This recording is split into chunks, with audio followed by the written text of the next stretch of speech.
natin, ang ekonomiya ay hindi lamang para sa pera.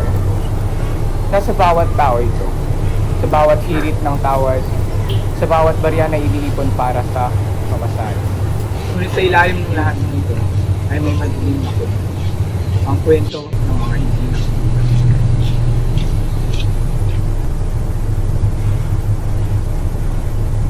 Another series of bloody raids conducted by authorities overnight. The Northern Police District recorded 24 drug-related deaths in Caloocan, Navotas, Valenzuela, and Manila. Police say the suspects allegedly fired at them, so they fired back. Papadaan mo ako! Mag-uugas lang yun ng blood! Bakit mo binaran? Mawala niya kayo!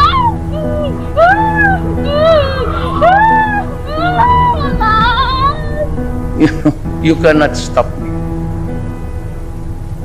Ang war on drugs ay hindi lang laban para sa seguridad. Ito rin ay laban na nakakaapekto sa kabuhayan ng mga tao. Isang jeepney driver na nawalan ng pasahero dahil natakot silang lumabas. Isang tindera na hindi maibenta ang paninda dahil wala nang bumibili. Sa bawat barya na nawawala sa bulsa ng mahihirap, lumalayo ang pangarap nila. Ang ekonomiya ay hindi hiwalay sa lipunan. Ang krisis sa droga ay krisis din sa ekonomiya.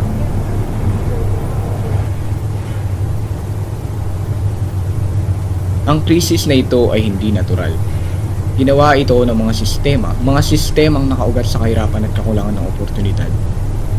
Kung titignan natin ang mga ugat ng problema, makikita natin na droga ay hindi ang sanhi, kundi ang sintomas ng mas malalim na sakit ng lipunan.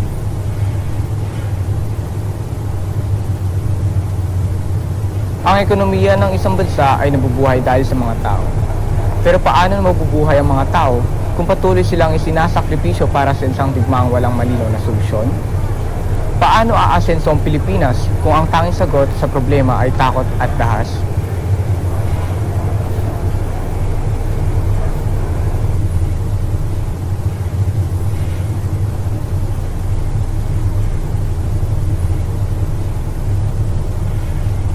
Tunay na laban ay hindi lang laban sa droga. Ito ay laban para sa pagkakatao, sa trabaho, sa edukasyon, sa pagkapantay-pantay. Kung hindi natin titignan ang ugnayan ng ekonomiya at lipunan, paano natin maiaahon ang bawat Pilipino?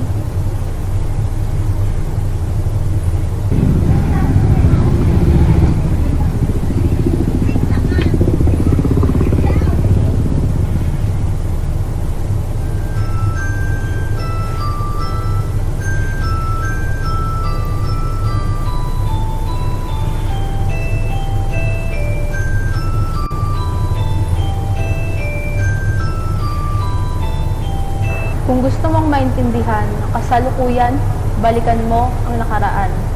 Pero, paano kung ang nakaraan natin ay puno ng takot at dahas? Paulit-ulit na lang ba kwento natin?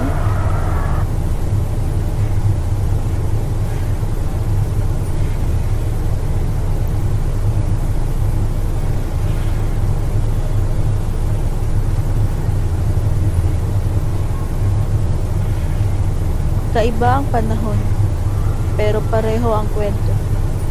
Noon, ang laban ay para sa lupa. Ngayon, ang laban ay para sa buhay. Pero ang tanong, bakit walang nagbabago?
pag-asa o pangalan.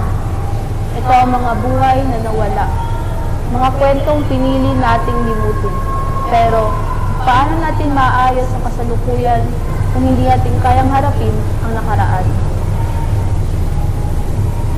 Ang problema, madalas tayo mabilis makalimot o mas pinipili natin itong kalimutan. Mas madaling sumabay sa agos ng bagong kwento kaysa harapin ang pagkakamali ng nakaraan. Pero, ano ang kapalit?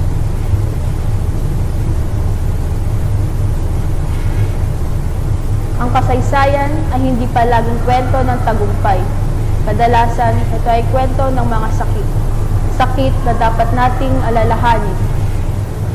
Hindi para muling magdusa, kundi para matuto. Pero kailan tayo titigil sa pag-ulit ng parehong pagkakamali?